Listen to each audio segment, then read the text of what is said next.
여러분 안녕히 주무셨습니까? 참 좋은 아침입니다. 우리 2014년 4월 7일 월요일 말씀으로 드린 오늘의 번제 함께 합니다. 디모데전서 2장 1절부터 7절까지 말씀으로 같이 하겠습니다. 같이 읽어봅니다. 시작. 그러므로 내가 첫째로 권하노니 모든 사람을 위하여 간구와 기도와 도고와 감사를 하되 임금들과 높은 지위에 있는 모든 사람을 위하여 하라. 이는 우리가 모든 경건과 단정함으로 고요하고 평안한 생활을 하려 함이라. 이것이 우리 구주 하나님 앞에 선하고 받으실 만한 것이니 하나님은 모든 사람이 구원을 받으며 진리를 아는 데 이르기를 원하시느니라. 하나님은 한 분이시요 또 하나님과 사람 사이의 중보자도 한 분이시니 곧 사람이신 그리스도 예수라. 그가 모든 사람을 위하여 자기를 대속물로 주셨으니 기약이 이르러 주신 증거니라. 이를 위하여 내가 전파하는 자와 사도로 세움을 입은 것은 참말이요 거짓말이 아니니 믿음과 진리 안에서 내가 이방인의 스승이 되었노라. 오늘 우리가 함께 읽은 말씀 중심으로 나라와 민족의 주적에게 교회가 할 일이라는 제목의 하나님 말씀 증거합니다. 나라와 민족의 주적, 그러니까 주된 원수라는 얘기지요. 우리나라로 말하면 우리나라와 민족의 주적이 누굽니까? 먼저는 이북입니다. 그리고 아주 불행한 일이죠. 같은 동족이 주적이 된 것이.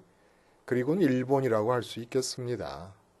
과거 역사로부터 지금에 이르기까지 일본이 정말 대한민국 국민들의 신경을 아주 강하게 자극하고 있습니다. 여전히.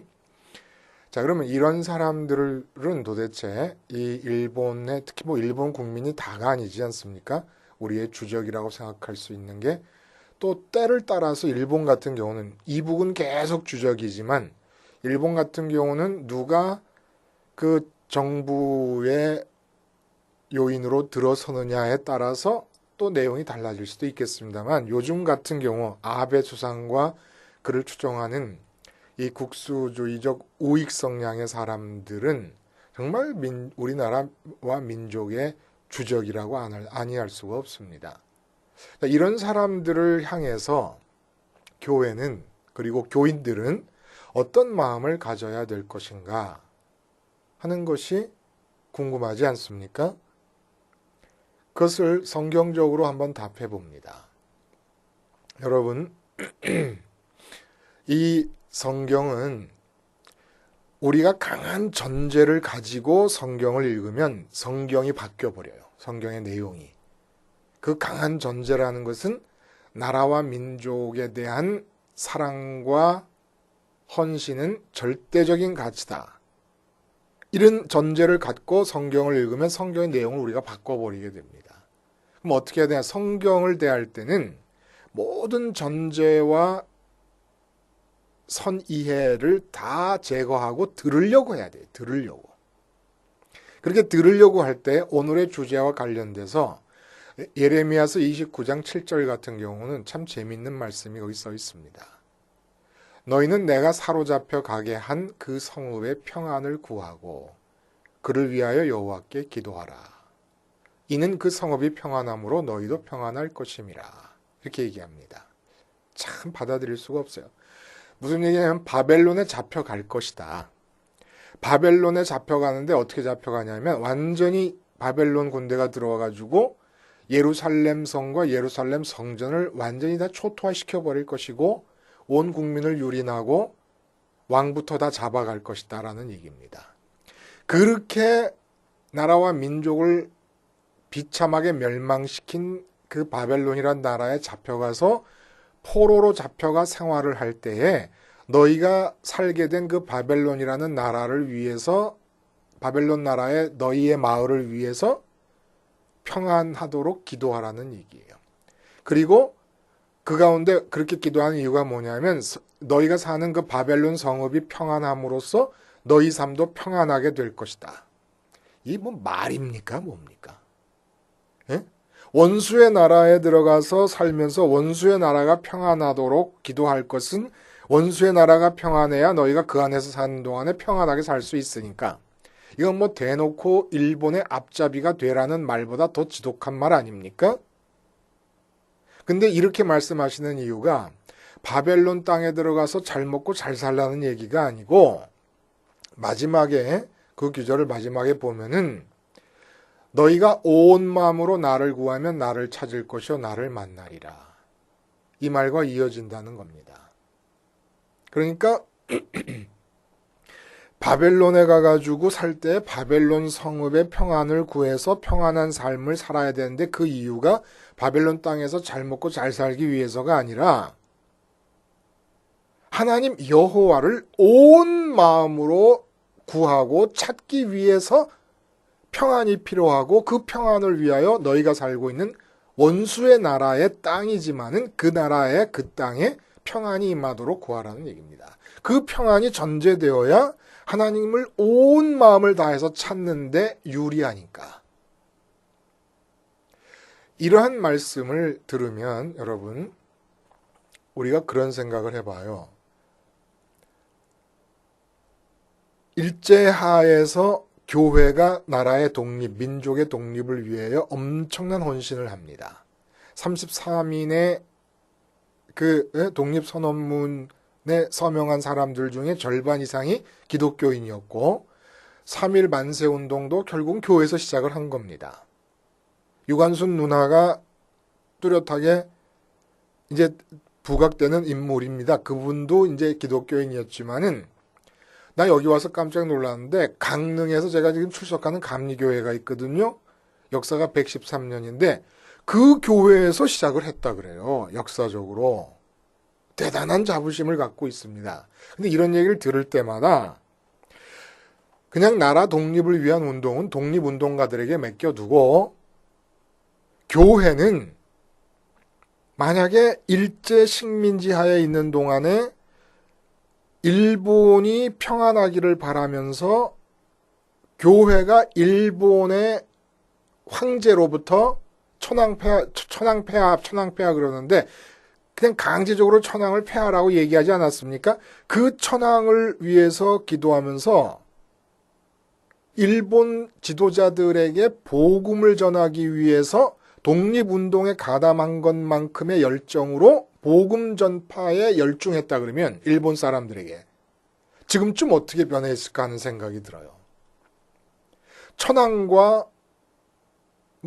총독과 일본의 지도자들을 위해서 순교하는 마음으로 계속 복음을 전했다면, 대한민국의 독립을 위해 움직인 게 아니라 교회가 복음을 위해서, 대한민국이 아니라 천국을 위해서, 천국의 확장을 위해서 옳았구나. 일본에 들어가서 전도하기도 힘들었는데 너희가 한국 땅까지 들어왔으니까 이것이 기회다 삼아가지고 일본 사람들에게 복음을 전하기 위해 목숨을 걸었다면, 교회가 지금은 국제 정세 자체가 잘 달라졌을 수도 있지 않겠습니까? 과연 잘한 걸까요? 나라와 민족을 위해서, 독립을 위해서 교회가 앞장선 것이, 그것이 그냥 교회로서 할 일이었을까요? 그냥 교회로서 할 일을 한 것이 아니라 대한민국 국민으로서 할 일을 한 것이 아닐까요? 대한민국 국민으로서 할 일이었다 그러면 과연 그것은 올바른 교회에 나갈 길을 간 것이었을까요? 이런 질문을 해볼 수가 있다는 얘기입니다. 주님께서도 로마 식민지하에 있는 조국을 위해서 독립투쟁을 하지는 않으셨습니다.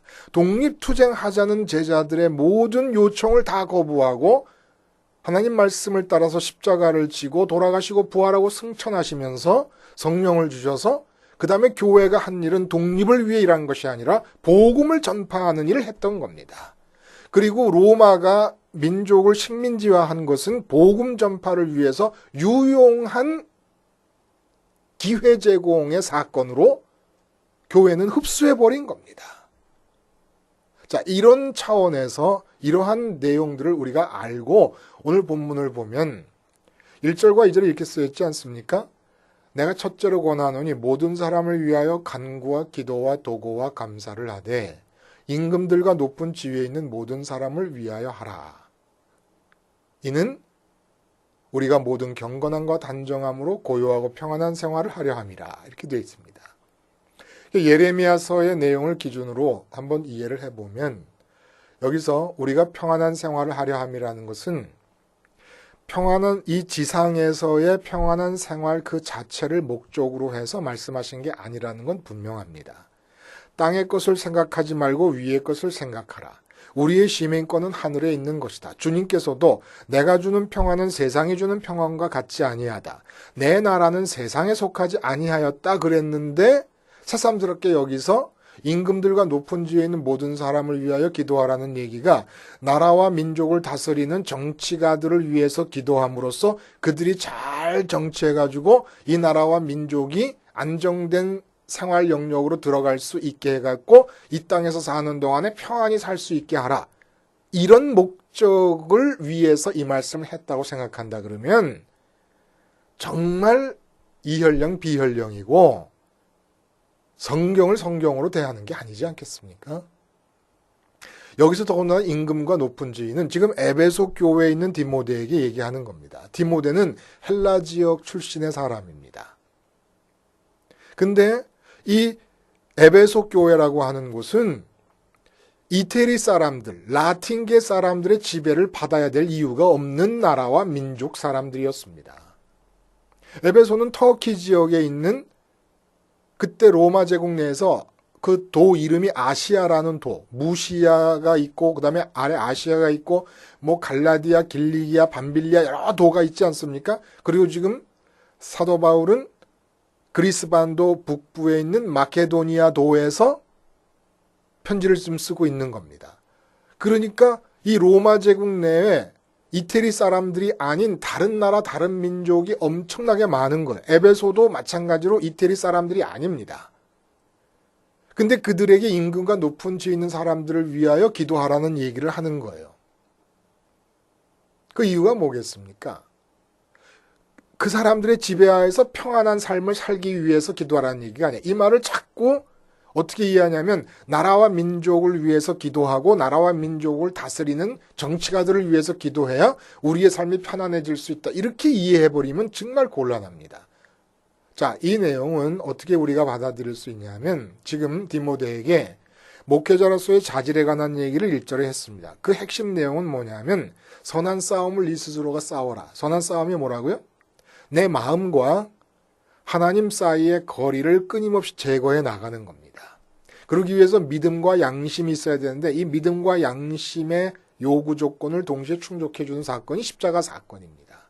그러니까 쉽게 말해서 십자가를 생활화하라는 얘기예요. 그래서 생활 속에서 내 마음을 뺏어가는 모든 일들에 대해서 십자가를 통해서 죽으라는 얘기입니다. 그래서 내 마음을 하나님께 드리라는 얘기예요. 그러면 이 세상의 일들은 하나님께서 이끌어 가시는 대로 나는 받으면 되는 겁니다. 그러니까 세상의 일은 내가 주력할 일이 아니고 내 마음은 세상 일로부터 떼내고 세상 일에 대해서 죽음으로써 하나님께 드리면 이 세상의 일은 하나님의 계획과 섭리와 뜻 안에서 내게 주어지도록 모양 지어진 그대로 주어질 것입니다. 그러니까 범사에 감사하면 되는 거예요. 내 기준을 가지고 이 세상이 이렇게 돼야 된다 저렇게 돼야 된다라는 서닥과 나무를 따먹는 일만 중지하면은 그냥 내게 주어지는 모든 일들이 사업이 좀 잘 되든지 못 되든지 자식이 원하는 대로 세상 사람들 기준대로 잘 되든지 못 되든지 상관없이 내게 주시는 복이고 내게 주시는 계획이고 뜻입니다. 그게 감사하면 되는 거예요. 그러니까 세상 일을 위해서 힘쓸 게 아무것도 없고 십자가를 생활화하기만 해서 선한 싸움을 싸워 하나님께로부터 내 마음이 떨어지지 않게만 하면 된다 이겁니다. 나 스스로 그렇게 싸우고 교회에서 목회를 하게 되면은 무엇을 가르치겠습니까? 똑같은 걸 가르치는 거예요, 교인들에게. 선한 싸움을 하도록 가르치는 겁니다. 사업 때문에 고민인 교인들이 오면은 사업에 대해서 죽게 만들므로 사업에 뺏겼던 마음을 하나님께 드리게 하고 사업은 하나님께서 이끄시는 대로 받아들이게끔 만드는 겁니다. 이렇게 살고 보니까 이게 진짜 복된 삶이거든요.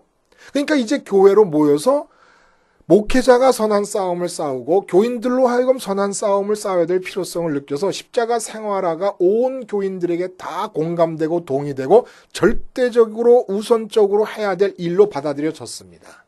그래서 모든 교인이 각자가 십자가 생활을 하면서 선한 싸움을 통해 하나님과 마음이 하나가 되고 세상 일은 다 하나님의 수중 안에 들어가게 됩니다. 그럼 이제 할 일이 뭐가 있습니까? 교회가? 이젠 그 선한 싸움을 교회 밖에 있는 사람들도 싸우게 하는 거예요. 십자가 생활화를 할 수 있도록 전하는 겁니다. 그 교회가 할 일이라는 거예요. 근데 우리가 이 십자가를 전하게 될 때 이러한 내적인 방해 요소에 부딪히게 된다는 거예요. 어떤 내적인 방해 요소에 부딪히냐? 저는 굉장히 많이 봅니다. 어떤 걸 많이 보냐면 십자가 복음의 타당성, 그리고 이 복음을 생활화해야 된다는 것에 대한 요청에 절대적으로 공감을 하는데 이상하게 아들에게 딸에게 전하지 않는 사람들이 있어요. 남편에게 전하지 않는 사람들이 있어요. 왜 그러냐? 대화를 해보면 아유 전해봐야 소용이 없습니다 라는 겁니다. 남편은 화를 내고 짜증을 내고 또 튕겨져 나간다. 반발한다는 거예요. 자식들도 지금 대학교 되고 다 큰 자식들인데도 이들은 십자가 복음을 받아들여서 살 수 있는 형편이 아니라는 거예요. 나쯤 나이가 돼서 5, 60쯤 지나가지고 이제 세상 살 만큼 다 살아본 상태에서나 세상에 대해서 죽는다는 게 말이 되지 말이 안 된다는 겁니다. 이 젊은 아이들에게 꿈 많고 할 일 많고 계획 많고 의욕 많은 이 젊은 우리 아들 딸들에게 십자가를 전하는 게 맞지 않다는 거예요. 그게 안 전하고 있습니다. 안 받아들일 거라고. 지금 십자가 생활화는 어떤 사람은 그 사람의 놓인 처지나 그 사람의 어떤 성격적 특성에 따라서 받아들여도 되고 안 받아들여도 괜찮은 그런 겁니까? 아니라는 거예요. 오늘 본문에 모든 사람을 위해 전해. 모든 사람을 전한다는 이 말이 4번이나 반복되거든요. 그래가지고 이 칼빈주의를 비난하는 많은 사람들이 이 구절에 근거돼가지고 칼빈을 비난합니다. 하나님께서 어느 특정한 사람만 예정했다는 말이 틀리지 않았냐. 이봐, 모든 사람이다, 모든 사람. 여기서 말하는 이 모든 사람이란 보편주의를 말하는 게 아닙니다. 알미니안주의자들이 이 기절에 근거해가지고 보편구원론을 얘기를 합니다. 그러니까 만인을 구원을 하셨다 이거예요. 만인을. 여기 모든 사람은 그 뜻이 아니고 하나님께서 택하셨다는 말씀이 분명히 성경 속에 나와 있으니까 어떻게 받아들여야 되느냐. 어떤 신분, 어떤 계층, 어떤 민족, 어떤 나라와 어떤 문화 속에 사는 사람들 중에라도 하나님이 택하신 사람들이 그 속에 들어있다는 얘기입니다. 그러니까 모든 사람이라는 건 내 기호와 내 이해관계와 내 편견을 넘어서서 모든 사람을 위해서 기도하라는 거예요. 이 기도가 여기서 본문의 주제가 아닙니다. 뭐가 주제입니까? 내가 선한 싸움을 해보니까 기가 막힌 거예요. 마음은 하나님을 갖게 돼서 세상의 상황과 관계없는 항상 기쁨을 가질 수가 있고 이 세상의 삶은 하나님께서 이끄시는 대로 받으면 되는 거예요. 내 기준만 없애버리면. 내 기준이 살아있어서 선악과를 따먹은 원죄의 기준이 살아있어가지고 자꾸 이렇게 돼야 된다 저렇게 돼야 된다 고집을 하니까 감사할 일이 안 생기고 불평만 하게 되지 그 기준을 싹 없애고 나서 이 현실은 하나님께서 주시는 대로 받는 거예요 그냥. 그러면 감사할 일이 있으니까 이 기가 막힌 삶이더라 이거. 내 마음은 하나님 때문에 기쁘고 천국 때문에 행복해지고 이 세상의 삶은 하나님의 뜻대로 진행되고 이루어져 가면서 하나님이 당신의 계획하신 열매들을 맺어 가시니까 이보다 더 좋은 삶이 없어서 전하려고 그러는데 예를 들면 로마 황제에게 어떻게 전합니까? 걱정하지 말라는 거예요. 전할 수 있다는 겁니다. 기도하라는 거예요. 기도. 그러니까 내가 편안하게 살 수 있다라고 하는 그 얘기를 한 것은 로마 황제가 나와 무관한 자가 아니라는 겁니다. 우린 자꾸 피부치를 위해서만 기도해요. 내 가족을 위해서. 그 사람들이 나와 직접적으로 관계가 됐다고 믿으니까. 근데 황제도 무관한 게 아니라는 거예요. 황제가 어떻게 정치하느냐에 따라서 나의 삶과 내 자식의 삶이 완전히 상황과 조건이 바뀌어지는 그런 관계 속에 있는 자라는 얘기를 해주고 있는 겁니다. 그리고 이 사도 바울의 지금 이 디모데전서를 기록한 연도가 63년도라고 추정을 하는데 64년부터 네로의 박해가 시작되고 네로의 박해가 시작된 이후로 200년 동안을 기독교가 박해를 받습니다. 그러니까 이 사도 바울의 기도의 내용, 문자 그대로 이루어지지도 않았어요. 근데 기록에 보면은 초대교회의 교회 안에 많은 구성원들이 대부분이 노예 신분의 사람들이 많았습니다. 근데 그 노예 신분의 사람들이 모여서 공공 예배를 드릴 때면 그때 공공 예배라는 게 큰 예배당이 없었지만은 가정에서 여러 집들이 모여가지고 예배를 드리지 않겠습니까? 그때 노예들이 모여서 빠지지 않고 했던 기도가 바로 황제를 위한 기도와 주인을 위한 기도였다 그래요. 자기 주인들이 그렇게 학대를 하는데 계속해서 이 로마 정부가 기독교인들을 박해하고 있는데 그들이 빠뜨리지 않고 기도했던 게 그 황제를 위한 기도와 주인을 위한 기도였다는 겁니다.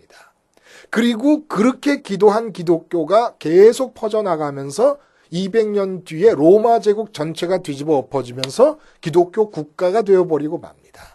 그러니까 로마가 유대 민족이라고 하는 작은 나라를 속주로 만들었다가 식민지로 만들었다가 그 유대 나라에서 목수하다가 하나님 나라를 전파하고 죽고 부활했다고 하는 이상한 사람의 이야기를 믿는 기독교인들이라는 사람들에 의해서 그 식민 종주국 로마 제국이 기독교 국가가 되어버렸다는 거예요.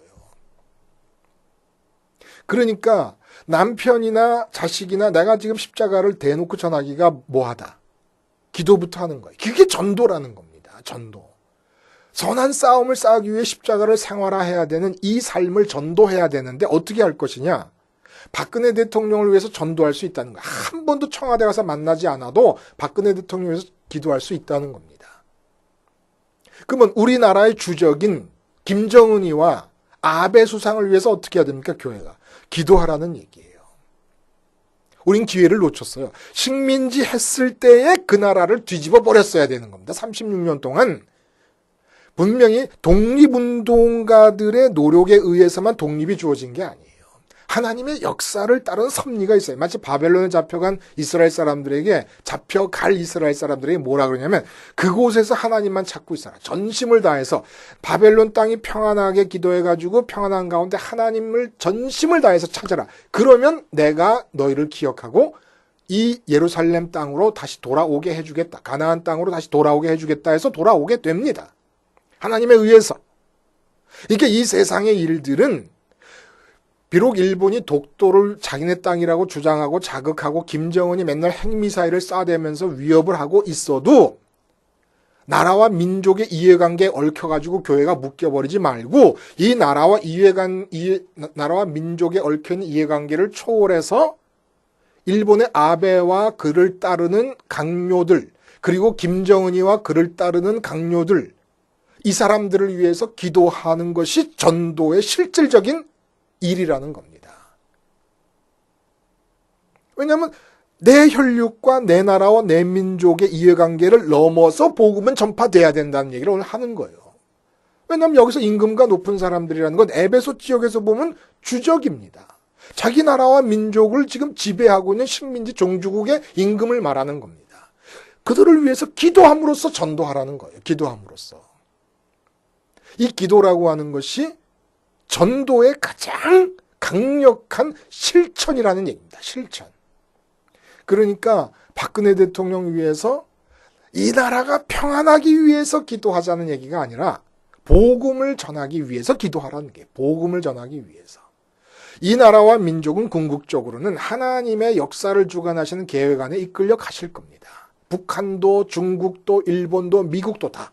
그럼 우린 뭐 해야 되느냐? 교회가 할 일은 오바마 한 번도 만나지 못해도 시진핑 주석 한 번도 만나지 못해도 기도하면 전도가 된다는 거예요. 기도하면. 그리고 내 남편 도저히 내가 입으로 꺼내서 얘기할 자신이 없습니까? 기도하면 전도가 된다는 겁니다. 반드시. 그래서 313년에 네로가 박해를 시작한 지 250여 년이 지난 뒤에 콘스탄틴 대제에 의해서 기독교가 이 국가 종교로 인정을 받게 되지 않습니까? 계속해서 노예 신분의 기독교인들이 주인을 위해 기도했던 거예요. 임금을 위해 기도했던 겁니다. 그러니까 전도하라는 얘기예요. 전도. 오늘 본문의 주제는 그 다음의 기절도 하나님은 모든 사람이 구원에 이르기를 바라고 진리에 이르기를 바란다라고 하는 말. 그래서 사도 바울 자신이 그 일을 위해서 부름을 받았다. 그럼 우리도 마찬가지라는 겁니다. 기도가 가장 강력하고 우선적인 전도의 방법이라는 겁니다. 하나님, 저 사람도 내가 살고 있는 이 십자가의 생활화를 그대로 할 수 있게 해줘. 박근혜 대통령도 그렇고 일본 아베도 그렇고 김정은이도 그렇고 김정은이는 안 될 거야. 그건 뭐 사탄에게 지배를 받았는데 뭐 사도 바울이 교회를 핍박할 때 모습 보면 김정은이 악함 저리 가라였을 거예요. 기독교인의 입장에서 보면. 그러지 않았겠습니까? 그렇게 잔인하게 교회를 잔해했던 사람입니다. 그래도 교회는 그를 위해서 기도했을 거예요. 그리고 뒤집어진 겁니다. 스테반이 기도합니다. 저들이 저러는 걸 저들이 몰라서 그러는 겁니다. 라고. 우리가 이북의 김정은과 정치인들, 일본의 아베 수상, 또 중국도 마찬가지. 시진핑. 그 옛날 에베소와 황제의 관계. 황제가 어떤 사람이느냐에 따라서 삶의 조건이 바뀌어진다. 그러면 관계가 있다는 얘기 아닙니까? 요즘도 마찬가지예요. 아베가 어떻게 하느냐, 시진핑이 어떻게 하느냐, 오바마 대통령이 어떻게 하느냐에 따라서 바로 내 자식의 취직 문제가 어떻게 되느냐가 직간접으로 연결이 되는 겁니다. 그렇게 관계가 있는 자들이에요. 그러니까 이 땅에서 잘 살고 잘 먹기 위해서가 아니라 그렇게 관계가 있는 사람들이니까 전도하는데 어떻게 전도합니까? 만나서 십자가를 전하는 것보다 더 강력할 수 있는 거는 오바마 대통령, 시진핑 주석, 아베 수상이 십자가 생활화할 수 있게 해주세요. 기도하는 거자 이겁니다. 기도하자 이겁니다. 그 기도를 조금씩 뉘앙스를 바꿔가면서 간구와 기도와 도고가 중보 기도를 말하는 겁니다. 그들의 죄를 용서해달라고 기도하는 거예요. 중보 기도는. 그리고 감사. 그들이 이 시대에 나와 함께 존재하는 것 자체를 감사하면서 그들에게 복음을 전할 수 있는 걸 감사하면서 기도하자는 얘기지요. 나라와 민족의 주적들을 위하여 그들이 십자가를 생활화할 수 있게끔 해 주시옵소서 간구하고 하나님의 뜻이 이 땅과 이 지구 위에 이루어지기를 바라는 기도를 하면서 그들의 죄를 용서해 주실 것을 도고 중보하면서 감사 기도를 드릴 수 있기를 바랍니다. 기도하시겠습니다. 하나님 아버지, 나라와 민족의 주적들조차도 십자가 생활화를 통하여 하나님께 그들이 나아갈 수 있는 구원의 길에 동참할 수 있도록 전도하기 위한 기도를 쉬지 않는 교회와 교인 각자가 되게 해 주시옵소서. 예수님의 이름으로 기도하옵나이다. 아멘.